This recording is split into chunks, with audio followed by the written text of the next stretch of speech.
সকালবেলায় ঘুম থেকে উঠেই আগে কিন্তু আমি ভাত চাপিয়ে দিয়েছি। সকালবেলা ঘুম থেকে উঠে আগে ভাত চাপিয়েছি কেন, সেই গল্পটাই তোমাদের সঙ্গে আজকে করব। মানে সকালবেলায় ঘুম থেকে উঠে ভাত চাপিয়েছি, তার কারণ হচ্ছে আজকে তো রবিবার, আর আজকে হচ্ছে জুন মাসের 9 তারিখ, আর আজকে সোনার হচ্ছে গানের পরীক্ষা। সেই সকাল 8:30টায় ওর পড়েছে, সেই জন্য 8:30টার দিকে যেহেতু ওর পরীক্ষা, তাহলে ধরো বাড়ির থেকে 8টার দিকে যেতে হবে। সেই জন্য এসে তো আবার ধরো কিছু খেতে হবে। আমি খাই না খাই, ধরো দুষ্টু শোনাই, ওরা তো দুজন তো কিছু খাবে, সেই জন্য ভাতটা করে রেখে যাচ্ছি। আর হচ্ছে ফ্রিজে মাছের ঝোল আছে, এসে হয়তো গরম করে দেব, তারপরে ওরা খাবে আর আমিও খাবো, তখন তো আর আমি না খেয়ে থাকবো না।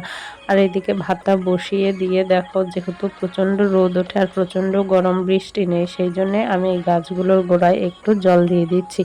আসলে তোলা জলে কোনো কিছু হয় না জানি, বৃষ্টি হলে কিন্তু বৃষ্টির জলে যে গাছটা হয়, বৃষ্টিতে যে গাছটা হয়, সেটা কিন্তু আমরা যতই জল দিই আর যতই যা করি সেইটা কিন্তু আমরা করতে পারি না, তাই না? তাও যতটুকু করা যায় সেইটুকু তো করার চেষ্টা করতে হবে। চেষ্টা করার পরে যদি না হয় তারপরে সেটা অন্য ব্যাপার, কিন্তু আগে তো চেষ্টা করে যেতে হবে। আর ওইদিকে গাছগুলোতে জল দিয়ে এসে দেখছি ভাতটা ফুটে উঠেছে। ভাতটা যেহেতু ফুটে উঠেছে, এখন আমি গ্যাসটা অফ করে রেখে দেবো, রেখে দিয়ে অন্য কাজ করব। গ্যাসটা অফ করে রাখবো, তার কারণ হচ্ছে ধরো এই ভাতটা হতে কিন্তু একটু সময় লাগে, সেই সময়টা আমি ধরো একটু সেভ করব। ধরো আমার মতো কিন্তু এইটাও তোমরা নিজেরাও করতে পারো, এটা একটা কিচেন টিপসও বলতে পারো, যে ভাত ফুটে ওঠার পরে যদি আমি 10 মিনিট গ্যাসটা বন্ধ করে রাখি, তাতে কিন্তু ভাত নষ্ট হয় না, তবে 10 মিনিট কিন্তু গ্যাসের সাশ্রয় হয়। আমি সবসময় এই টিপসটা ফলো করার চেষ্টা করি, মেনে চলার চেষ্টা করি। তোমরাও কিন্তু এই টিপসটা মেনে চলতে পারো, তাহলে দেখবে ভাতও নষ্ট হয় না। আর 10 মিনিট গ্যাস জ্বলা মানে অনেকটাই ব্যাপার, সেই জন্যে যদি ভাতটা ফুটে ওঠার সাথে সাথে গ্যাসটা বন্ধ করে রাখা যায়, তাহলে 10 মিনিটে কিন্তু অন্য আরেকটা কিছু হয়ে যায়। ধরো মাছ ভাজলে মাছ ভাজা হয়ে যায়, বা তার সাথে সাথে কিন্তু 10 মিনিটে যে কোনো একটা ভাজা হয়ে যায়, তখন কিন্তু ওই গ্যাসটা সাশ্রয় হয়, তাই না? ভাজা করার সময়টা কিন্তু তখন আমার সেভ।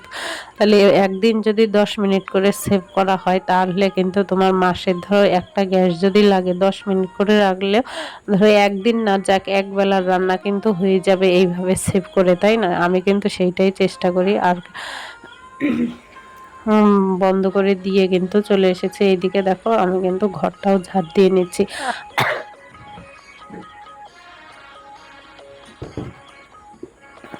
আর ঘর ঝাড় দেওয়ার সময় হয়তো তোমরা দেখতেই পেয়েছো, সোনাই বসে গানের প্র্যাকটিস করছে। আসলে 8টার দিকে বেরোবো, সেই জন্য সকালবেলায় উঠে আর একটু প্র্যাকটিস করে নিচ্ছে। আরও গানের যে লেখা পরীক্ষাটা, সেটা কিন্তু জানুয়ারি মাসে হয়ে গেছে। আর প্র্যাকটিক্যাল পরীক্ষাটা হবে আজকে, আর জুন মাসের আজকে 9 তারিখ, আজকে 9 তারিখ হবে। প্রত্যেক বছরই এইটাই হয় যে জুন মাসের দিকে প্র্যাকটিক্যাল পরীক্ষাটা হয়, আর লেখা পরীক্ষাটা কিন্তু জানুয়ারি মাসের দিকে হয়। আর এইদিকে কিন্তু আমার ঘরটা ঝাড় দেওয়া হয়ে গেছে। আর এখন কিন্তু অনেক বেলা হয়েছে, সেটা না, 6টা বাজে, তা আমাদের বাড়িতে কিন্তু রোদ ঝলমল করছে।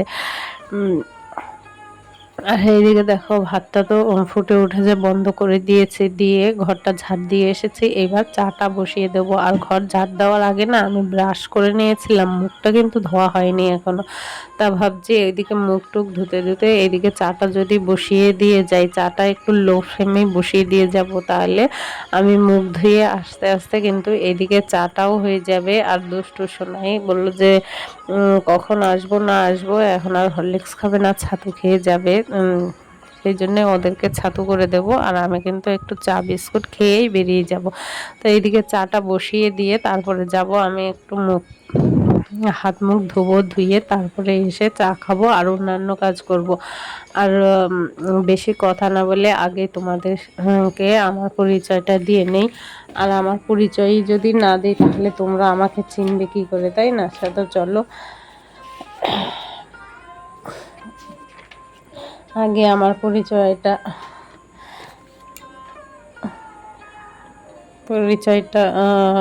দিয়ে নেই, না হলে কিন্তু পরিচয়টা দিতেই ভুলে যাব। আর আমার পরিচয় না দিলে তোমরা আমাকে চিনবেই বা কিভাবে। তা চলো আমি শুভ সকাল বন্ধুরা, তোমরা কেমন আছো? আশা করছি তোমরা সবাই খুব খুব ভালো আছো, সুস্থ আছো। আমিও ভালো আছি ও সুস্থ আছি। আর তোমরা যে যেখান থেকে আমার ভিডিওটা দেখছো তাদের অসংখ্য ধন্যবাদ আর ভালোবাসা জানিয়েই কিন্তু আজকে আমি আমার ব্লগটা স্টার্ট করছি। আর উত্তর চব্বিশ পরগনা জেলার ছোট্ট একটা গ্রাম থেকে আমি প্রীতি আবারও কিন্তু চলে আসলাম সকাল সকাল নতুন আরও একটি ব্লগ নিয়ে। তবে আশা করছি আজকের ব্লগটা তোমাদের খুব খুব ভালো লাগবে। তা চলো দেখতে থাকো আজকের ভিডিওটা। আর আজকে কি বলো,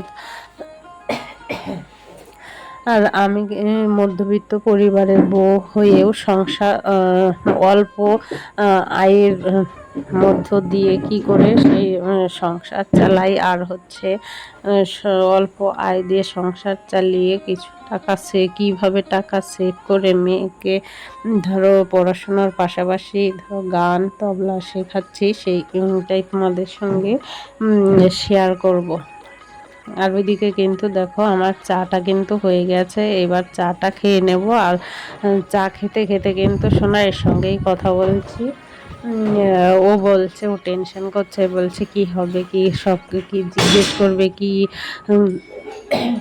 সব উত্তর দিতে পারবো কি না, কোন কি ওদের রাগ চয়েস, কি কোন গান ধরবে সেটাও পারবে কি না, তো সেটাই টেনশন করছে। আমি বলছি সারা বছর প্র্যাকটিস করার পরেও যদি গান পরীক্ষার সময় এত টেনশন হয়, তো আসলে পরীক্ষার সময় তো টেনশন হয়ই, তাই না? আমরাও যখন পড়াশুনো করতাম হয়তো গান বাজনা শিখিনি, কিন্তু পড়াশোনা যখন করতাম সারা বছর পড়াশোনা করার পরেও পরীক্ষার সময় তো একটা টেনশন হতোই, তাই না?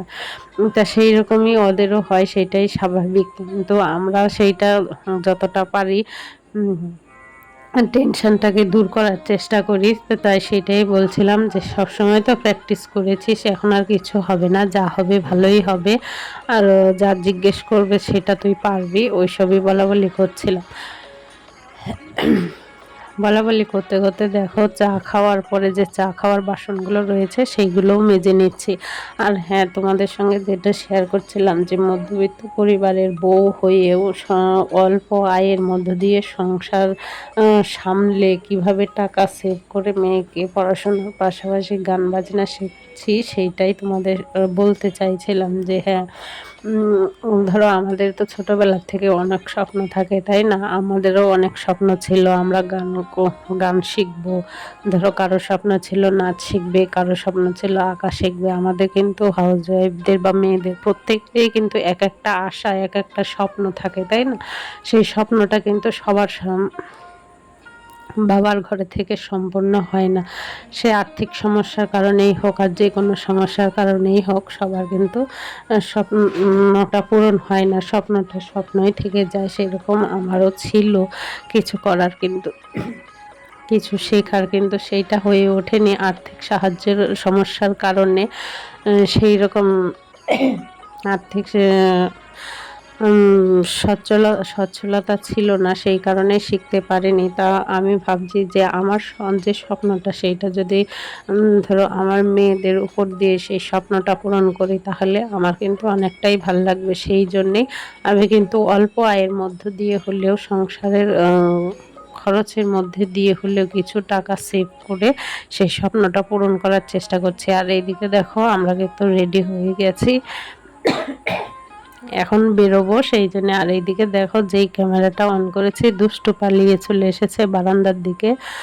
আর তাই ওকে যেই দেখালাম বলছে আমাকে দেখাচ্ছ কেন, আমার দিকে ধরছো কেন। তাই আমি বলছি, তা তোকে কি ডিলিট করে দেবো? বলছে হ্যাঁ, আমাকে ডিলিট করে দাও। এইদিকে বসে ঘরের মধ্যে এসেও দেখো আমার পিছনের দিকে লুকিয়ে থাকছে, আর ওইদিকে সোনাই কিন্তু রেডি হয়ে গেছে। আর আমরা দেখো চলে এসেছি পরীক্ষা দিতে। তা আমাদের 8:30টায় নাম ছিল, কিন্তু এখন দেখছি অনেকেই চলে এসেছে। দেখো এখন পিছনেই পড়ে গেছি। এখন সোনার সিরিয়াল নম্বর হয়েছে 21, মানে 8:30 ঠিক টাইমে আসলে হয়তো আমাদের 3-4-এর মধ্যে হয়ে যেত, কিন্তু এখন সিরিয়াল নম্বর হয়ে গেছে 21। তা দেখো সোনাই গানের পরীক্ষা দিয়ে কিন্তু বাড়ি চলে এসেছে। আর ওই যে চিনির এই যে চিনিটা আমি এইখানেই মানে এই রান্নার স্ল্যাবটার উপরেই রেখে চলে গেছিলাম। তাই এটার মধ্যে পিঁপড়ে ধরেনি, সেইটাই একটা বলতে পারো ভালো দিক, যে এখনো পিঁপড়ে ধরেনি। কিন্তু চিনি যে মিষ্টি জাতীয় জিনিস কিন্তু ওইভাবে ফেলে রাখলে কিন্তু পিঁপড়ে ধরে, তাই না? তাই এইখানেও কিন্তু আমি তোমাদের সঙ্গে আরেকটা কিচেন টিপস শেয়ার করছি, যে চিনি কিন্তু মাঝে মধ্যে পিঁপড়ে ধরে, তাই না? তা চিনির মধ্যে যদি তোমরা 2-4টে লবঙ্গ ফেলে রাখো, তাহলে কিন্তু দেখবে চিনির মধ্যে আর পিঁপড়ে ধরবে না। তা ওই যে বলছিলাম যে মেয়েকে নিয়ে গানের পরীক্ষা দিতে গেছিলাম, পরীক্ষা দিয়ে কিন্তু চলে এসেছি। আর এত গরম, প্রচণ্ড গরম, রোদও পড়েছে, সে রোদও উঠেছে, সেই রকম গরমও সেই রকম। যেন বাইরের থেকে যখন ঘরে আসছে না, বাড়িতে আসছে, তখন যেন রাস্তায় মাথা খারাপ হয়ে যাওয়ার মতো অবস্থা। আর এইদিকে দেখো আসার সময় সোনার পরীক্ষা দিয়ে আসার সময় সোনাই আর দুষ্টু বললো কি যে মা একটু মাংস নিয়ে চলো, তাই মাংস নিয়ে এসেছি। এত গরমে রান্নাও করতে পারছি না, মানে প্রচণ্ড গরম, তাই আর কিছুই করব না, মাংস করব। আর ফ্রিজে তো মাছের ঝোল আছে, ওইগুলো দিয়েই আজকে চালিয়ে দেবো। আর না, আমার সংসারের হয়তো একটু অভাব অনটন থাকে, কিন্তু ওই যে মেয়েকে গান বাজনা শেখানোর পিছনে যে কিছু টাকা খরচ করতে হয়, সেটা হয়তো সংসারে কোনো জিনিসের একটা অভাব রেখে হলেও আমি সেইটা ওকে শেখানোর চেষ্টা করছি বা শেখাচ্ছি। জানি না কতটা কি হবে, তবে আমার চেষ্টা তো আমি করে যাই। তারপরে যদি ও না করে, যদি করতে না পারে, সেটা তারপরে ওর ব্যাপার, তাই না? আমি তো স্বপ্নটা আমার বলো আর ওর বলো, মা মেয়ে দুজনেরই স্বপ্নটা তো পূরণ করার চেষ্টা করছি, তাই না? আগে চেষ্টা তো করি, পরে না হলে পরে মনকে ধরো বলা যাবে চেষ্টা করেছিলাম হয়নি, কিন্তু চেষ্টা না করে কিন্তু সেইটা ফেলে রাখা যায় না। সেই জন্যেই আমার চেষ্টা আমি করে যাচ্ছি। আর ওইদিকে রান্না করতে করতে দেখো এই জামা কাপড়গুলো পরে গেছিলাম পরীক্ষা দিতে, সেই জন্য ঘেমে পুরো ভিজে গেছে। সেই জন্যে ভাবলাম ধুয়ে দেবো, তাই একটু সার্ফ দিয়েই ধুয়ে দেই, না হলে আবার হয়তো জিনিসটা খারাপ হয়ে যেতে পারে। সেই জন্যে আগের থাকতে যদি সচেতন না হয়ে পড়ে, সেই ক্ষতিটা কিন্তু আর ধরো কি বলবো, ক্ষতিটা কিন্তু পূর্ণ করা যাবে না, তাই না? সেইটা নষ্ট হয়ে যাওয়ার আগেই কিন্তু সেইটা আমাদের সতর্ক থাকতে হবে। আর এদিকে কিন্তু সন্ধে হয়ে গেছে। গুড ইভিনিং বন্ধুরা, দেখো আমি চা করতে এসেছি। আসলে এত গরম লেগেছে, তাই একটু ফ্রিজের থেকে জলের বোতল নিয়ে আসলাম, ঠান্ডা জলের বোতল। সেই ঠান্ডা জলটা খেলাম, খেয়ে তারপরে ওদের জন্য চা করতে যেহেতু বসিয়েছি, ওরা হরলিক্স খাবে, সেই জন্য জলটা ঢেলে নিয়েছি। আর তার মধ্যে দেখলেই তো সোনাই এসে জলের বোতলটা নিয়ে গেল আর বলে গেল ও হরলিক্স খাবে না, তবে দুষ্টু তো খাবে, দুষ্টুর জন্যেই হরলিক্সটা বানাবো আর আমি চা করব, চা খাবো।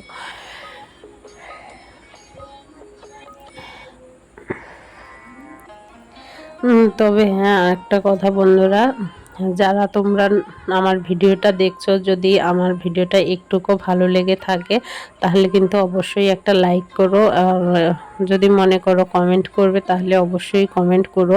আর যদি তোমরা চাও যে আমার পরিবারের একটা সদস্য হতে, তাহলে অবশ্যই আমার চ্যানেলটাকে সাবস্ক্রাইব করে আমার পরিবারের একজন মিষ্টি সদস্য হয়ে যেও। এইদিকে কিন্তু আমার চাটাও হয়ে গেছে, চাটা এবার ঢেলে নেব, নিয়ে ওই ঘরে বসে ফ্যানের তলায় বসে বসে চাটা খাবো, তারপরে ওদেরকে পড়াতে বসবো। আজকের ভিডিওটা এই পর্যন্তই।